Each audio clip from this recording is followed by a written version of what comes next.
오늘 우리가 함께 나눠볼 이야기는요. 종교 생활을 하는 것과 진정으로 거듭나는 것은 과연 뭐가 다른가? 이걸 구분해 볼 수 있는 하나의 틀에 대한 내용입니다. 아마 신앙이 있는 분이라면 누구나 한 번쯤은 스스로에게 던져봤을 정말 중요한 질문일 겁니다. 혹시 신앙생활을 하면서 내가 진짜 거듭난 게 맞나? 아니면 그냥 종교적인 습관에 젖어 있는 건 아닐까? 하는 생각 한 번쯤 해보신 적 없으세요? 오늘 우리가 함께 분석해 볼 내용이 바로 이 핵심적인 질문에 대한 것입니다. 자, 바로 이 질문에서 시작해 볼게요. 어쩌면 우리의 마음속 가장 깊은 곳에서 계속 맴돌았을지 모를 그런 고민이죠. 내가 믿는다고는 하는데 이게 진짜일까? 하는 바로 그 물음입니다. 아니, 이 질문이 왜 그렇게까지 중요할까요? 그건 바로 예수님이 직접 하신 이 말씀 때문입니다. 거듭나지 않으면 하나님 나라를 볼 수 없다. 이건 그냥 이렇게 하면 더 좋다 정도의 권유가 아니라 절대적인 전제 조건이라는 거죠. 그만큼 무게가 다른 질문입니다. 그래서 오늘은요, 이런 흐름으로 이 중요한 개념을 하나씩 아주 명확하게 파헤쳐 보려고 합니다. 좋습니다. 그럼 첫 번째 주제부터 바로 들어가 보죠. 우선 우리가 뭘 제대로 알아야 하냐면요. 근본적인 차이점부터 짚고 넘어가야 해요. 바로 종교적인 행위와 영적인 재탄생, 즉 중생 사이의 차이점 말이죠. 이 슬라이드가 그 문제를 아주 잘 보여주는데요.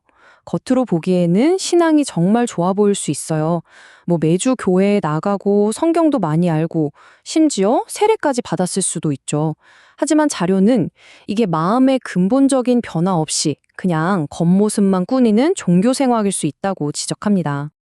자, 그렇다면 진짜 거듭남은 뭘까요? 종교 생활과는 어떻게 다른 걸까요? 다음 섹션에서 그 의미를 자세히 들여다보겠습니다. 네, 오늘 우리가 살펴볼 내용에서는요, 이 새로운 탄생의 증거로 딱 세 가지를 이야기합니다. 아주 구체적이고 또 관찰할 수 있는 진실들이라고 하는데요. 자, 그 첫 번째 증거부터 바로 확인해 보시죠. 첫 번째 증거는 바로 이겁니다. 이 변화는요, 내가 좀 더 착한 사람이 되어야지 하고 노력해서 얻는 그런 도덕적인 개선하고는 차원이 다르다는 거예요. 이건 신적인 개입으로 인한 영적인 탄생, 그 자체라는 거죠. 이 영적인 탄생이 뭘 극복하는 건지 이해하려면 먼저 영적으로 죽어 있다는 게 무슨 뜻인지 알아야 해요. 쉽게 말해서 몸은 멀쩡히 살아 숨쉬는데 하나님의 생명과는 완전히 단절된 상태를 말하는 거죠. 거듭남이란 바로 이 상태에 하나님의 생명이 들어와서 아예 새로운 존재로 태어나는 사건이라는 설명입니다. 자, 그리고 두 번째 증거는요, 죄를 대하는 태도와 반응에 이게 아주 근본적으로 변화가 일어난다는 겁니다. 자료에서 제시하는 세 가지 증거는 바로 이겁니다. 첫째, 그냥 착해진 게 아니라 영적인 출생이 있었는가? 둘째, 죄에 대한 내 관계가 뿌리부터 변했는가? 그리고 셋째, 내 삶에서 진짜 영적인 열매가 맺히고 있는가? 자, 그럼 하나씩 자세히 뜯어보죠. 첫 번째 증거, 바로 죄와의 관계가 어떻게 변했느냐는 거예요. 여기 보세요. 예전에는요, 그냥 내 맘대로 사는 게 당연했고, 죄? 별 생각 없었어요. 하지만 거듭났다면 이제는요, 죄가 마음을 아프게 하고 찌르는 거죠. 근데 이 구절이 정말 중요한 포인트를 짚어줘요. 이게 무슨 말이냐면 거듭났다고 갑자기 죄를 하나도 안 짓는 완벽한 사람이 된다는 게 아니라는 거예요. 대신 죄를 지었을 때 예전처럼 어쩔 수 없었어? 하고 변명하는 게 아니라 진심으로 마음 아파하고 돌이키고 싶어 한다는 거죠.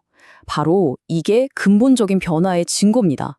이 문장이 이 새로운 관계를 정말 정확하게 정의해주고 있어요. 진짜 거듭난 사람은 완벽해서 절대 실패하지 않는 사람이 아니라는 겁니다.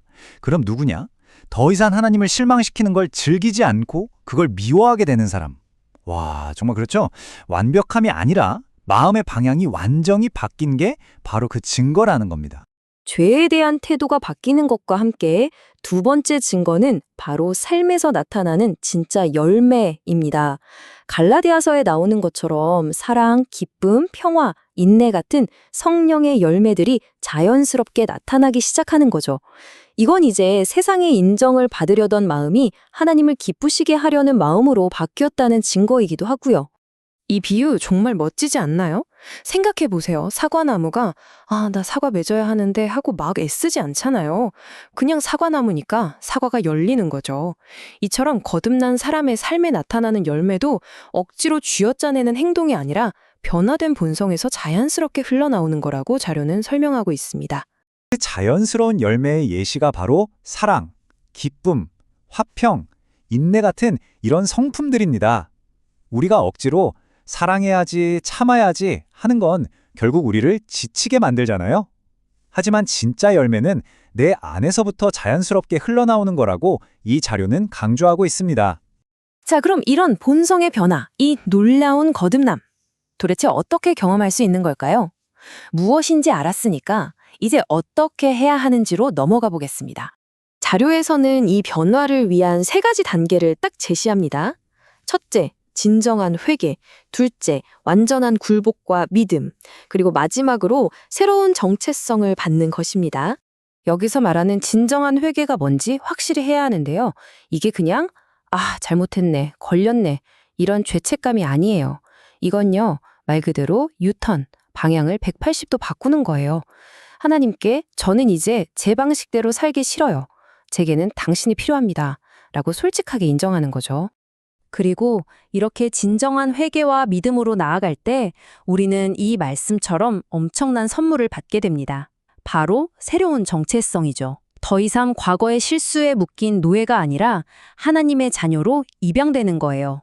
이게 바로 거듭남의 결과입니다. 더 이상 어제의 실수에 묶여 사는 내가 아니라는 거죠. 하나님의 가족으로 입양된 완전히 새로운 존재가 되었다는 의미입니다. 오늘 나눈 모든 이야기들을 관통하는 궁극적인 메시지인데요. 하나님에 대해 머리로 하는 것과 그 하나님 때문에 내 존재 자체가 완전히 변화되는 것. 이 둘 사이에는 정말 엄청난 차이가 있다는 겁니다. 자료의 마지막 메시지는 굉장히 단호합니다.